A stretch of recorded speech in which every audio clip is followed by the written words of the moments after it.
დაახლოებით 2 წლის წინ უკრაინაში ბრძოლის ველზე ახალი მოთამაშე გამოჩნდა. კადრები, სადაც რობოტული სისტემა ფრონტზე უკრაინელ სამხედროებს საკვებითა და საბრძოლო მასალით ამარაგებს, უკრაინის სახმელეთო ძალებმა გაავრცელეს. უკრაინის შეიარაღებული ძალების მეხუთე ცალკეული შემტევი ბრიგადის სამხედროები რობოტებს თანდათან უფრო აქტიურად იყენებენ, მათ შორის ფრონტის ურთულეს მიმართულებებზეც. ჩვენ დავალებად გვქონდა საკმაოდ საპასუხისმგებლო მისია. რეალურ საბრძოლო პირობებში გამოგვეყენებინა ეს დრონი, რომელიც სატესტო რეჟიმში იყო, მაგრამ ჰქონდა კარგი პოტენციალი. ჩემი აზრით ეს იყო კოლოსალური წარმატება. მართალია ზოგი რამჯერ არ მუშაობდა ისე, როგორც უნდა ემუშავა, მაგრამ ჩვენ მივიღეთ ძალიან დიდი გამოცდილება. ამის შემდეგ უფრო და უფრო წარმატებით გამოვიყენეთ ეს იარაღი. შემდეგ გავაგრძელებთ მუშაობა სტაციონარულ საბრძოლო მოდელებზე.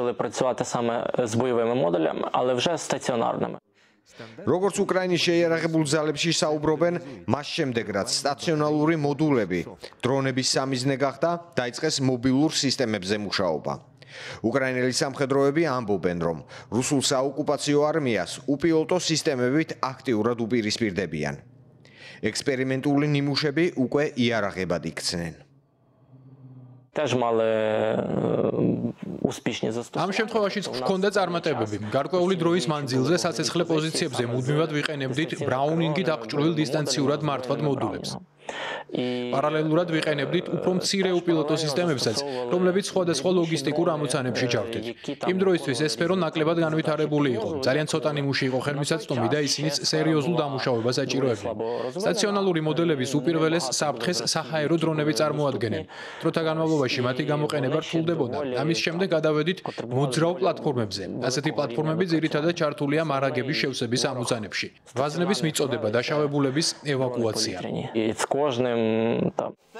უკრაინის შეიარაღებული ძალების ინფორმაციით, უპილოტო სისტემებზე მუშაობისას ხშირად არასტანდარტულ გადაწყვეტილებებს იღებენ. ბრძოლის დაჩქარებული ტემპიდან გამომდინარე, მიმდინარეობს ასევე სამოქალაქო მოდელების საბრძოლო სისტემებად გარდაქმნაც. საბრძოლო მოქმედებების ხასიათი იცვლება. მომავალში უპილოტო რობოტული სისტემები კიდევ უფრო მეტ ადგილს დაიკავებს საბრძოლო მოქმედებების დროს. ბევრი რამე იცვლება. წარმოებლები ახალ სისტემებს იგონებენ. კავშირგაბმულობა და კომპიუტერები ყველაფერი ბრძოლის მოთხოვნებს ექვემდებარება. ჩვენ ვიქნებით პირველები, ვინც სახმელეთო დრონები ომში გამოიყენა. ამისთვის არანაირი დაბრკოლება არ გვაქვს.